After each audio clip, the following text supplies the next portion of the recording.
Well, this is particularly from my perspective, which is more centred around mental health.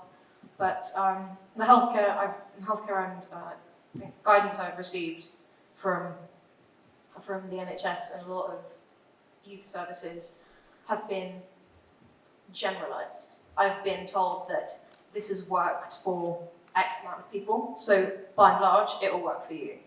And it didn't. And everything, I wasn't in control of my healthcare. I wasn't in control of my own journey.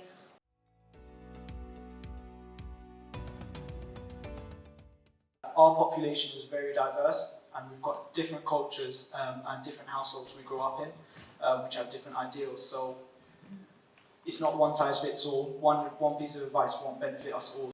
The reason for me is quite similar through personal experience as well, right? We've seen it ourselves that when you connect with a patient, as many of the head care professionals know, you use your own experience to draw upon that friendly communication. When it's youth, it seems like we're aliens. A lot of the time that can lead to us being disregarded, talking to the parents, and other times it could be the most awkward interaction you guys have ever faced. And that may sound like a joke, but in cases of severe mental health or even quite vulnerable medical conditions, it will lead to the serious deterioration.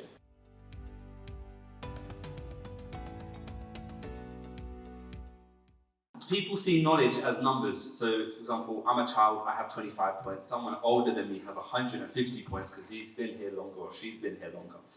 And I'm like, it doesn't work like that. This is how I see knowledge. Knowledge is like bowls of Smarties, right? There's loads of different coloured Smarties. You might have more Smarties than me, but each Smartie colour represents a different area of knowledge. One of them is the education, the other one is about like the social environment, one of them is about being medicine, for example. You might have more Smarties overall, but I have more of the red Smartie, and the red Smartie is about knowing about myself and what's best for me.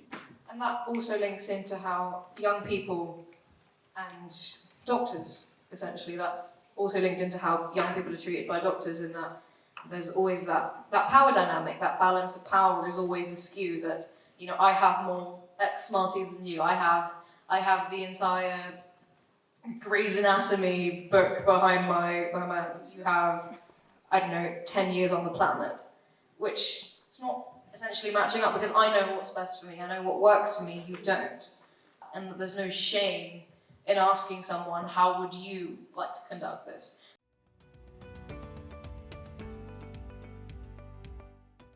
For me, is as a medical student, obviously, we go to placements, I speak to young people as well, and most of the time, young people only seek the healthcare when it's at their last point or when they kind of can't cope.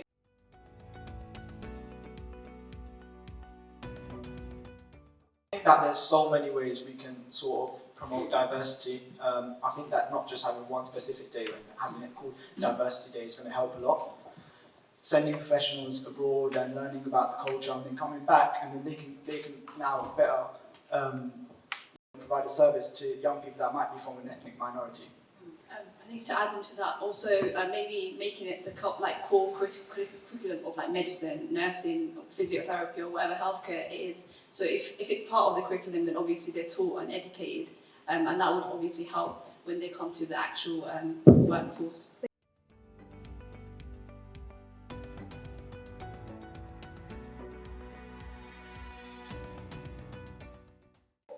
I think through my limited experience in kind of the workplace, what I know is that things don't change unless you have those people around the table. And even if you have that training or whatever, it's not the same as... Clicks, guys, there's the clicks! Oh, I love you guys. But when they're there in the room, and what you need to think about, cool, I'm in that position, I put my mind on the person who has a mum, who is a single parent, who comes from those backgrounds. How can we adapt our training? It's really a question for places like Health Education England. How can you adapt your training? Can you do online nursing courses? Obviously, you don't want to lose that in-person kind of techniques to it, but how can you adapt your course? Stuff like studying abroad sounds amazing, but how's that going to work when you're trying to hold down a family, basically? How is there support there for people from a diverse background to access those opportunities?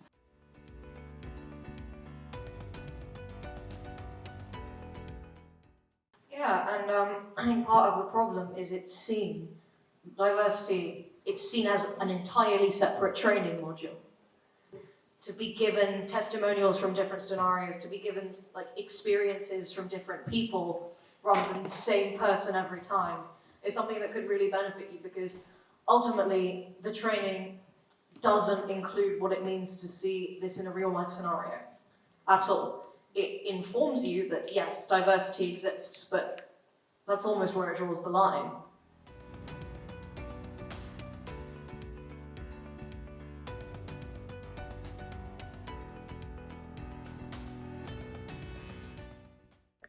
I am the expert in me. I know my mind and my body better than anyone. Tap into that. Accessing healthcare as a young person is extremely hard. Recognise that it took an immense amount of courage and hard work to get to you, and treat me with the respect and care that I as a young person or as a human being deserve. Being listened to and valued helps me trust you. Please know that the little things really are the big things. A smile, cultural intelligence, and a youth-friendly environment really do matter. How you engage with me empowers and builds confidence in my own mind and body.